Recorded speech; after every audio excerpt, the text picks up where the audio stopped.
اس ملک کو اس ایکسٹریمزم سے کب پاک کیا جائے گا؟ میری صرف آپ سے، ہوم منسٹر یہاں پہ بیٹھے ہوئے ہیں، آج آپ ہمیں ایک چیز کا بھروسہ دیجیے، ایک اور ڈسکشن ہوگا اس ایوان میں ایکسٹریمزم کے خلاف، ہندوتو کے ایکسٹریمزم کے خلاف یہاں پہ ڈسکشن ہوگا اور اس ملک کو پاک کیا جائے گا۔ شری سید آغا مہدی جی۔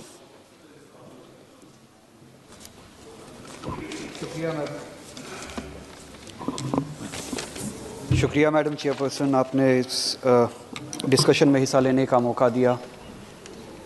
جو لیفٹ ونگ ٹیررزم یا ایکسٹریمزم جو بھی آپ نام دے اس کے حوالے سے ہو رہا ہے،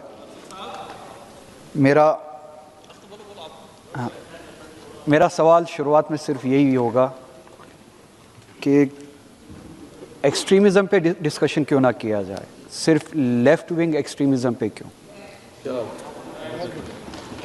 آپ تو خود دعویٰ کرتے ہیں یہاں مسلم ایکسٹریمزم ہے، اس پہ بھی ہم ڈسکشن کریں، صرف لیفٹ ونگ ایکسٹریمزم پہ کیوں؟ اور جہاں پہ آپ کا دعویٰ ہے کہ مسلم ایکسٹریمزم ہے، ہمارا دعویٰ ہے اور دنیا تجربہ کر رہی ہے، وٹنس ہے کہ یہاں پہ ہندوتو کے نام پہ بھی رائٹ ونگ ایکسٹریمزم ہو رہا ہے، اس پہ کب چرچا کریں گے؟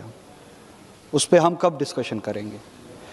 یا پھر ایسا ہے کہ آپ چاہتے اور ہم سبھی چاہتے کہ لیفٹ ونگ ایکسٹریمزم ختم ہو، مگر آپ چاہتے کہ صرف لیفٹ ونگ ایکسٹریمزم ختم ہو، رائٹ ونگ ایکسٹریمزم بڑھتا رہے، وہ ختم نہ ہو، اس پہ آپ کبھی بات نہیں کرنا چاہتے۔ ہندوستان کو آپ free from right wing extremism کبھی کرنا نہیں چاہتے، آپ رائٹ ونگ کے حوالے ہندوستان کو کرنا چاہتے۔ کیا ایکسٹریمزم صرف لیفٹ ونگ کے ساتھ جڑا ہوا ہے یا بقول آپ کے مسلمانوں کے ساتھ جڑا ہوا ہے؟ ایکسٹریمزم پہ ایک دن بات کرتے ہیں اس ملک میں، اس ایوان میں، اور آپ دیکھیں گے کہ ہم سبھی ایک پیج پہ ہے، کوئی بھی ایکسٹریمزم کے حق میں نہیں ہے۔ ہم سبھی، ہم سبھی ایکسٹریمزم کے خلاف ہیں، چاہے وہ لیفٹ ونگ کا ہو، چاہے وہ مسلمانوں کے نام پہ ایکسٹریمزم ہو، چاہے وہ ہندوتو کے نام پہ ایکسٹریمزم ہو۔ ہم سبھی چاہتے ہیں کہ یہ ملک ایکسٹریمزم سے بری ہو، پاک ہو، اس ملک میں انصاف ہو، جسٹس ہو، پیس ہو، ایکویلٹی ہو، رائٹس ہو، رول آف لا ہو، نارمیلسی ہو۔ یہ ہم سبھی کا خواب ہے۔ آپ کا خواب قسطوں میں کیوں ہے؟ آپ کے خواب میں باعث کیوں ہے؟ آپ کا خواب ایجنڈا ڈریون کیوں ہے؟ یا شاید جیسے کہ سٹیٹسٹکس بتاتے ہیں اور ثابت کرتے ہیں کہ ایک طرح کی ایکسٹریمزم سے آپ کی سیاسی دکان چلتی رہتی ہے۔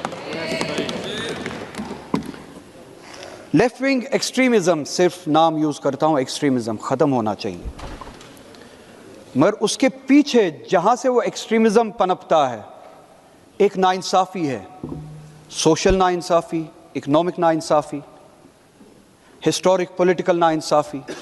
ایکسٹریمزم کو چھوڑ کے اور ایکسٹریمزم کو ختم کر کے کیا ہم نے اس ناانصافی کو ایڈریس کیا ہے؟ جن سوسائٹیز سے اس طرح کی سیاسی حرکتیں ہوتی ہے جسے پھر ہم اگر ان کو ایڈریس نہ کیا جائے پھر جو ایکسٹریمزم میں تبدیل ہوتی ہے، بنیاد میں ان کی انجسٹس ہے، زمین کے حوالے سے، ریسورسز کے حوالے سے، اکنامی کے حوالے سے، سوشل آرڈر اور سوشل جسٹس کے حوالے سے۔ کیوں اونچ نیچ ہو؟ یہ ان کا کہنا ہے، ان کی مانگ ہے، اونچ نیچ کیوں ہو؟ کیا اس اونچ نیچ کو ایڈریس کیا گیا ہے؟ کیا اس ڈویژن کو ختم کیا گیا ہے؟ کیوں ریسورسز کو کسی انڈسٹریلسٹ کیپٹلسٹ کے حوالے کیا جائے؟ یہ ان کی مانگ ہے۔ کیا ان کے ریسورسز ان کے حوالے کیے گئے ہیں؟ کیا اس انجسٹس کو ختم کیا گیا ہے؟ ڈسکشن اس پہ ہو۔ مار داڑ، مارنا، مرنا، یہ سب ہوتا آ رہا ہے، اللہ کرے کہ یہ سب ختم ہو۔ ہم نے بھی قربانیاں دی ہیں۔ میرے گھر میں اس ایکسٹریمزم کا نتیجہ ہے، میرے والد کو قتل کیا گیا ایک طرح کے ایکسٹریمزم میں۔ ہم اس ایکسٹریمزم کے خلاف لڑتے آ رہے ہیں، خون دیتے ہیں۔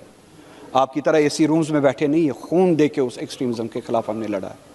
ہم سمجھتے ہیں کہ وہ درد کیا ہے۔ ایکسٹریمزم کو آپ چھوڑ دیجئے، ہم لڑیں گے، ہم نے لڑا ہے۔ میڈم 5 منٹ دے دیجئے، میرے دوسرے ساتھی بول نہیں رہے۔ 5 منٹ نہیں ہوگا، دوسرے ساتھی بول نہیں رہے، 1 منٹ میں ختم کریے، ان کا ٹائم دے دیجئے، اور بہت سپیکرز ہیں، ان کا ٹائم دے دیجئے، میرے دوسرے ساتھی کریے، اب بولتے رہیے نا، 4-5 منٹ میں ختم کروں گا۔ مگر جو انجسٹس زمین کے حوالے سے، ریسورسز کے حوالے سے جس انجسٹس کے خلاف وہ سوسائٹیز جہاں پہ آپ یہ لیفٹ ونگ کہتے ہیں، کیا اس انجسٹس کو ختم کیا گیا ہے؟ نہیں، بلکہ آپ دیکھتے ہیں کہ اس طرح کی انجسٹس کو دوسری ریجنز میں بڑھایا جاتا ہے۔ آج آپ کی نظر کشمیر کے ریسورسز پہ بھی ہے انڈسٹریلزم کے حوالے سے یا کیپٹلزم کے حوالے سے۔ 370 نے ہمیں وہی پروٹیکشنز دی تھی، زمین، ریسورسز۔ ایک دن ایسا آ سکتا ہے کہ کیپٹلزم کی نظر ہوگی ریسورسز پہ، ہماری حالت چھتیس گڑھ جیسی نہ ہو،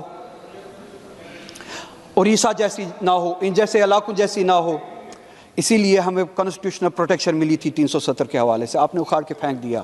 پتہ چلتا ہے کہ آپ کی نیت کشمیر میں بھی وہی ہے جس ناانصافی کے خلاف یہاں پہ لڑا جاتا ہے۔ دوسرے قسم کا extremism, 2 minute madam, right wing extremism. چلیے میں بات ہی ختم کر دیتا ہوں، میں زیادہ بات ایک منٹ دیجیے، بس اس پہ میں بات کرتا ہوں۔ رائٹ ونگ ایکسٹریمزم مسلمانوں کے خلاف، مائنورٹیز کے خلاف جو انسٹیٹیوشنلائزڈ ایکسٹریمزم ہو رہا ہے، اس پہ کون بات کرے گا؟ اس پہ کب ڈسکشن ہوگا؟ ڈیہیومنائز کیا جاتا ہے، ہمیں کہا جاتا ہے ہم باہر سے بلانگ کرتے ہیں، یہاں کے نہیں ہے، باہری ہے، پاکستانی ہے، کہیں اور کے ہے۔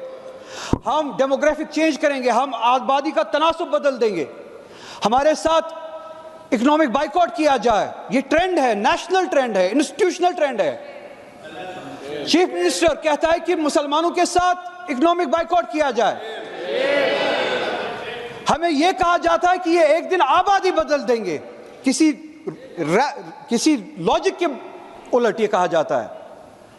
قانون آپ دیکھ لیجئے، ڈسپروپورشنیٹ ایرسٹ ہوتے ہیں، گرفتاریاں ہوتی ہے، اور جب کہ آپ دیکھتے ہیں کہ رائٹس میں، ویجیلنٹزم میں بہت زیادہ اضافہ ہوا ہے، مگر وہاں پہ پولیس آپ دیکھتے ہیں کہ اس طرح کی کارروائی نہیں کرتے۔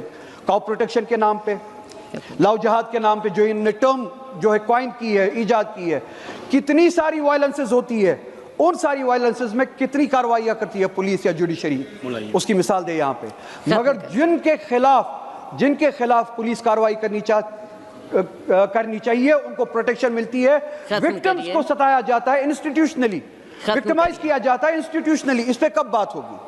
اس کے خلاف کب بات ہوگی؟ اس ملک کو اس ایکسٹریمزم سے کب پاک کیا جائے گا؟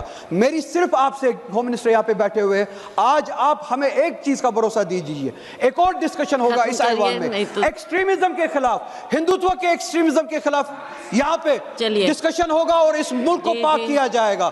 Left wing, right wing extremism کے خلاف اس ملک میں ڈسکشن ہوگا، اور اس ملک کو پاک کیا جائے گا۔ بہت بہت